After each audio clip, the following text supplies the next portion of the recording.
চলো আজ তাহলে তোমাদের সাথে একটা বৃষ্টির দিনের গল্প শেয়ার করি। আমি গিয়েছিলাম কিছুদিন আগে বাড়ি। তো বাড়িতে গিয়েছিলাম আমি, হঠাৎ করে একটা দুপুরে এরকম ঝড়ঝড়িয়ে বৃষ্টি শুরু হয়। আমি আর মা রীতিমতো ঘুমোচ্ছিলাম। তারপরে হঠাৎ বৃষ্টি আসায় মাকে বললাম, চলো ব্যালকনিতে বসে লুডো খেলবো আর বৃষ্টি দেখবো। মা তো রাজি হচ্ছিল না ব্যালকনিতে বসে খেলার জন্য, কারণ আমাদের জোরে বৃষ্টি হলে আমরা দুজনেই ব্যালকনিতে ভিজে যেতাম। তাই জন্য মা রাজি হচ্ছিল না। দিয়ে রীতিমতো খেলা যেই শুরু করলাম, সেই মায়েরই কথা মতো বৃষ্টিটা ঝমঝমিয়ে চলে এলো। আর আমরা ব্যালকনির সামনে রুমটায় গিয়ে খেলা শুরু করলাম লুডোটা।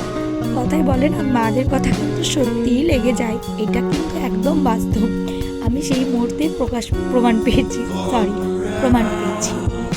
দেখলাম মা যেই বলে এখানে বসবো না, ভিজে যাবো, আর সেই বৃষ্টি শুরু। চলো তোমাদেরকে আরো জোরে বৃষ্টি হচ্ছে এটা দেখেছো কত জোরে বৃষ্টিটা হচ্ছিল।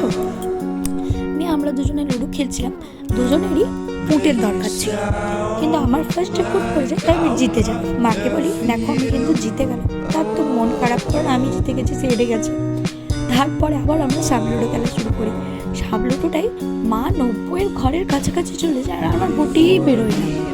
মা 99-এ চলে যায়, আমি তখনও গুটি নিয়ে বেরোই।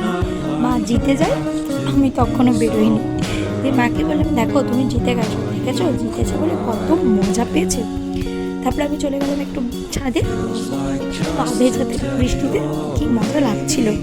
এভাবে আমার সুন্দর বিকেলটা কাটিয়ে। আশা করি তোমাদেরও ভিডিওটা ভালো লাগবে।